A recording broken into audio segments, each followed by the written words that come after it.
This is Rob Van Dam, but you knew that. I'm the whole effing show. You're watching The Bob Show.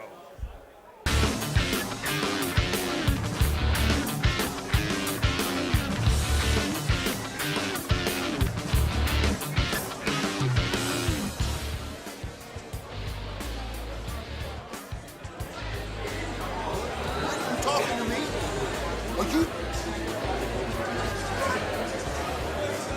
Are you talking to me?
Joining me right now is the incredible Bobby Lashley here at the Fan Fest. Bobby, how's it like being here today with all the legends? It's great, man. It's great to see a lot of the people that I, watched earlier, and then some of the people that I worked with. So, catching up with a lot of familiar faces, it was a good time. A lot of people remember you from your WWE run, incredible match with Umaga, with the Billionaires match with Donald Trump and Vince McMahon. How was that experience like? That experience was great. Being that young in my career, just really getting into the business and getting thrust into a match like that. That's a dream come true. Especially WrestleMania in front of that many people. Can't beat that. Why did you leave the WWE? Whoa, I thought we were going to do simple questions. Well, We got a little complex. That's a smidge too much. But, yeah, there's some different reasons, but overall, just move on to a different career and doing something different. I still love wrestling. I still love professional wrestling. That's why I'm down here today. I have a couple independent shows that I'm doing this weekend. So wrestling's still my heart, my passion, but outside of that, I'm fighting also, but it was time to step away, and maybe we can step back in and do some wrestling. You think about TNA? I like TNA. I like WWE. I like Ring of Honor. I like all of them. I go down to Japan every month and a half and do some work with IGF promotion down there. So anything that comes up, I'm ready to do. Who were some of your wrestling influences as a child? As a child, there's so many people. Of course, you like Ricky the Dragon Steamboat, Mr. Perfect. There's so many different people. I wouldn't even name one because there's just so many. Looking down the line, and then some of the people that you see down here, Jimmy Superfly Snuka. I love Hillbilly Jim. There's just so many people, so I'm not going to pick one name. All right, fantastic. I want to thank you for your time very much. Ladies and gentlemen, he is the one and only Bobby Lashley.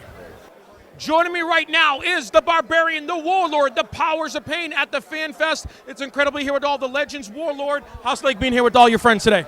Oh, it's great, man. It's great seeing all these guys again, seeing how everybody's done throughout the years, and it's great just to have a nice big get-together like this.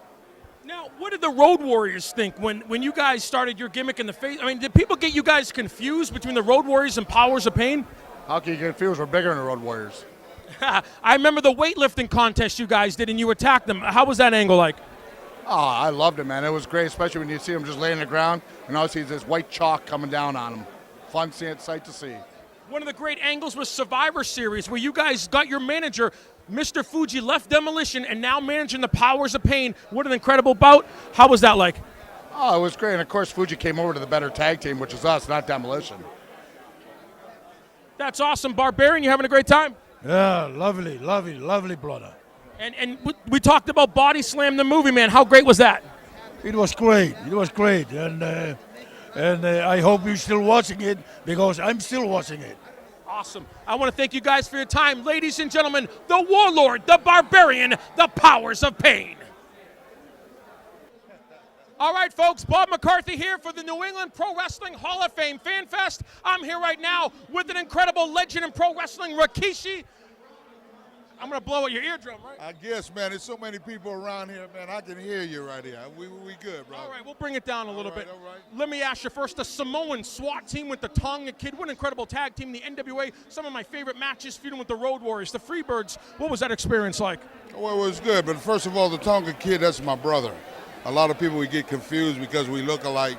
They thought I was a Tonga Kid. Well, the original Tonga Kid is my brother Sam Fatu. And just you talk about working with the Freebirds, I mean, you know, as a young kid, you know, it was a lesson to be learned. You know, those guys are a bunch of OGs at the time, and, you know, they're one of the best entertainers as far as in this business as the Freebirds, you know. So, you know, I had a good time working with us. It was a learning lesson for me. As a SWAT team, hey, enough said. We were a hungry bunch of kids that came into the business, and our uncles Alfonseca always said, when you get in the ring, you got to take it. So we tried to do our best at that time. The new generation of Samoans. We're talking about when you became the head shrinkers with Samu. How was that experience like with Afa and Captain Lou Albano? Well, number one was it's very intimidating having your uncle there at the ringside. You either do it the right way or you get your ass whooped. And being with Captain Lou, it was always like, you know, fun with Captain.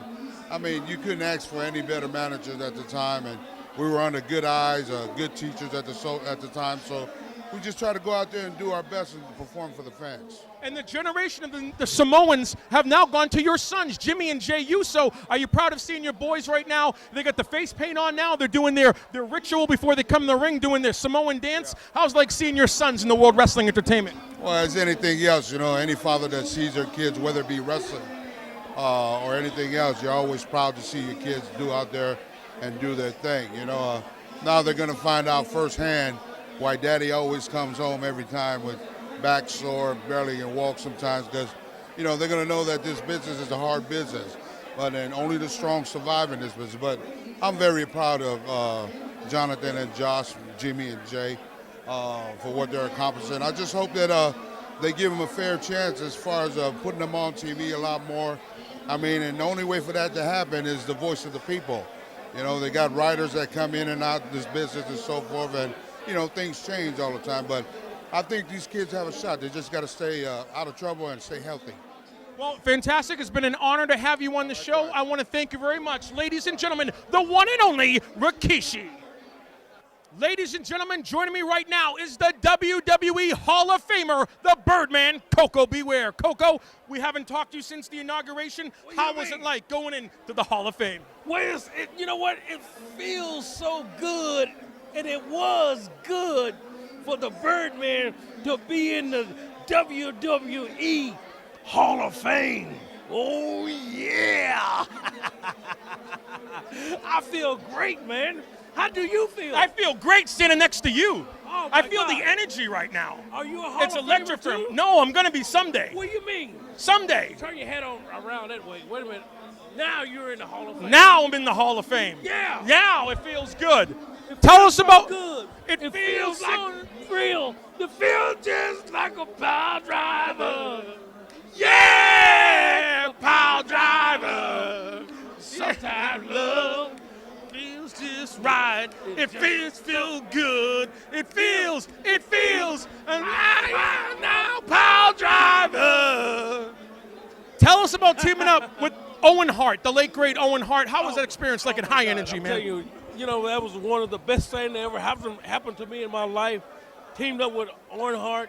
Oh my God! I mean, what a charisma he had, and he made me have even more charisma. And I tell you what, I love him to death. I love the whole family, the Hart Foundation. I love them all, brother. Stu Hart down in the basement. And I tell you, Owen, you always will be in my heart. Do you guys still got the pants and the suspenders of high energy? I mean, that was one of a kind costume. Sure. Sell that on eBay or something, right? Go to Koko Beware at ebay.com. What do you mean eBay? I wouldn't dare sell those. That's high energy. Yeah, What are you that's talking high about? energy, man. That's high energy. Yeah. You gonna pull them up? You gonna pull them down? Yeah. You gonna pull them over your head? You gonna pull them all around? Yeah. That's high energy. What are you talking Yeah. about? On eBay. There ain't no eBay there, baby. How's it like being here at the New England Pro Wrestling Hall of Fame Fan Fest? All the legends, over 50 Man, I superstars. can't believe it, man. Everybody's my here, whole right? family's here. Oh my God, it's like a family reunion. Is here. We got Rikishi over here. We got Rob Van Dam over here. Rob Van Dam. We got the Godfather. Papa Shanga, you got Demolition, you got Bobby Heenan, you got Howard Finkel, The $1 Million Oh Man. my God, can you believe it? It's like WrestleMania. What else do you want? You got the Hillbilly Jim. Hillbilly Jim. Oh my God, It's like we should have a battle royal right now. Man, I'm telling you, we already having We're one. already having one right now. Yes. In our pants. You know, Yeah. time, baby. All right, ladies and gentlemen, they don't fly any higher than the Birdman. Good. Coco, I feel good. Oh, yes, I do. beware. Every time I think of you, makes me feel good. Oh, yeah. It's hard being a journalistic reporter. Stay tuned for more of New England Pro Wrestling Hall of Fame Fan Fest. All right, folks, we're joined right now with the beautiful, the incredible Jillian Hall. Jillian, how's it like being here today at the Fan Fest? So much fun. Okay, what was up with the boogeyman biting that thing off your I face? don't want to talk about it. Okay, what about your singing career? How's that been going? I don't want to talk about that either. Okay, how about the Divas division before you left? How was that? Interesting, to say the least. I left. Are there other promotions you've been working with since, or you're interested in? I don't wrestle that much anymore, but every once in a while I'll make a little appearance, do a little fighting. All right. Well, you want to sing one song for us to close it out? I'm so not gonna sing. A little Britney Spears. No, you wish. All right, folks. My wish is not going to come true tonight. I'm getting this close to her. That's the only wish that's going to come through today at the Fan Fest with Jillian Hall. That's right. All right, folks. We're here at the New England Pro Wrestling Fan Fest with the one and only Joel. Well, well, well. It is I, the quintessential stud muffin. Joel, the girls devour it like it's corn on the cob. And I am hanging out with my man, Bob Gertner. Keep listening and have yourself an eargasm. I couldn't say a better introduction myself. Joel, you are an incredible ECW Hall of Famer. It's so great to have you here today.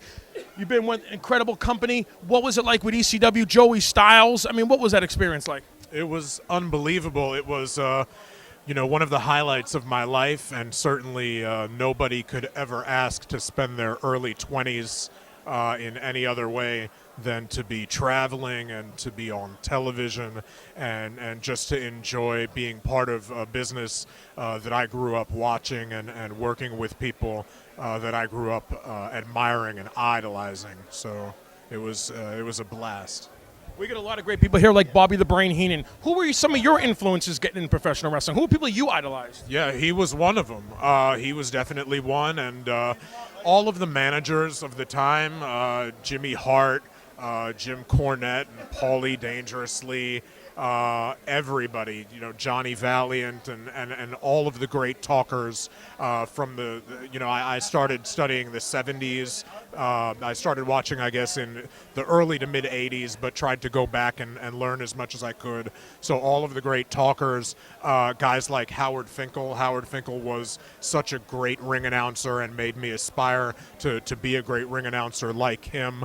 And I liked also a lot of the guys with the unique kind of freakazoid gimmicks, guys like Kamala, Missing Link, George the Animal Steel, other great talking wrestlers, Road Warriors, guys like Piper, Ventura. So yeah, just everybody. I just loved that wrestling was so varied and there was just so much available in any given. It's a sports entertainment variety show where in any kind of 60 minutes you're getting so many different things that it's kind of it always keeps you guessing and it always keeps you interested. And you're working one of the most extreme promotions of all time. The fans are extreme. The wrestlers are extreme. The storylines are extreme. Well, what are some of the things you took from Paulie learning backstage, some of the things you've learned from him as a mentor and the company itself? Well, I mean, similar to, kind of you have to give the people a little bit of everything. You know, it can't all be blood. It can't all be chair shots. It can't all be comedy. It can't all be hot women. It can't all be Well, anyone. I disagree with you on that one. I mean, it can just be all heartwarming. It can't all be any one thing. But if you have a little bit of this and a little bit of that and a little bit of the other, it winds up becoming like, you know, a 9-course meal. And that's then everybody, you know, gets a sampling and everybody gets a little bit of everything, and it kind of, you know, keeps it interesting. So I learned, and another thing that Paul's great at, that he's always talked about for being great at, is he was very good with talent, being able to accentuate people's strengths and hide their weaknesses. So that's another thing that he was always good at. Just basically, you know, I learned kind of so many tricks of the trade from being around him, watching him, learning from him. So yeah. We don't have hardcore wrestling anymore. We don't have anything extreme anymore. Wrestling is kind of boring these days. Would you like to see something come back where it was almost like ECW, where fans, because we're really getting gypped right now. We don't have what we used to have up in the 90s. No more ECW. No Nitro, but and that's not a good example. But Raw, TNA, it's kind of boring compared to ECW. Would you like to see something come back that's similar to ECW? Wrestling's definitely, I think, I mean, it's been in a little bit more of a lull than this, certainly. I think there have been worse times. So I'm kind of, you know, I'm glad that wrestling is still strong enough that, like, events like this can take place and have interest. I think it's definitely been worse. And I think it's, you know, wrestling, but we can never be satisfied, right? We can never be content or complacent. So I understand where you're coming from. You know, everybody wants wrestling to always be in that golden age. You know, everybody wants everything to be flourishing, everything to be firing on all cylinders. And I think, you know, as long as, I think fans who are fans now, as long as they support the product that's out there, do whatever it is that they can to make it better, and also whatever it is they can to promote it and tell their friends and family about it. I think that's very important. All right, we want to thank you very much for your time, ladies and gentlemen. He is the one and only, the quintessential stud muffin, Joel Gertner. Ladies and gentlemen, joining me right now is Mr. Monday Night, the whole effing show. This is probably the last time we're going to see him, the one and only Rob Van Dam. Rob, it's incredible to have you. You're going back to WWE, but let's go a little bit further than that. How was it like being trained by the Sheik? Obviously, the guy was a good trainer. We got Sabu, Rob Van Dam, that have both prospectively made legendary status. He trained us way different than any other training that I've ever heard of. There's certain schools that teach you like safety and stuff like that. The Sheik taught us protect the business first. There's a missing link now between the wrestlers that are out there and the old school wrestling. Not a lot of us can say we got trained by old school anymore. There's a few generations in between, and it shows. Maybe that's the way business is going. Maybe it's a good thing. I don't know. But the way I got trained with the Sheik was so rough that nobody else would last in his school. There was like 2 or 3 of us, and other people would come in, work out once. We'd either never see him again, or else they'd come back in 6 months for one more workout, and they'd go. It was very rough. It probably reflected my style in the future. Some people have caught a few potatoes from me, I don't mind saying, but that's the way I was trained, man. And I'm very thankful and proud to have had the original Sheik as my mentor. You were one of the pioneers of ECW, Extreme Championship Wrestling. Your style, everything there. Do you miss ECW and all the guys? All of us do. Anybody who is involved with ECW, there's a part of us that refuses to let that go, and obviously there's a part of the fans that won't let it go too, and they still and always will probably be chanting ECW for those of us that impacted their lives so much by showing a completely different view of what wrestling could be. I loved it. That's where I made my bones, putting everything together in front of the highest standard, most opinionated crowd in the world. And I'm thankful for that because of them, I became the perfectionist that I needed to be at the top of my game. Absolutely. And I'm not planning on bringing it back, by the way. You were a former ECW champion, former WWE champion. All of us are so glad that you're coming back to WWE. We felt that you weren't used properly in TNA. We're so glad you're coming back. What can you tell us about coming back to WWE Money in the Bank next month? There's a lot of excitement. When they ran the RVD footage on the pay-per-view recently, my phone blew up into a million pieces. I had to find it and put it back together and glue it just to listen to my messages. And everybody, no matter where they were, is telling me, I was there in Chicago, I was at a bar in New York, I was in Florida. When everyone tells me that no matter where they were, everybody was chanting RVD after watching that. Dude, I'm a little touched. I feel the excitement, the expectations, the positive energy. I'm going to deliver. Ladies and gentlemen, we can't wait to see him back. He is coming back. The whole effing show, Mr. Monday Night, the one and only Rob Van Dam.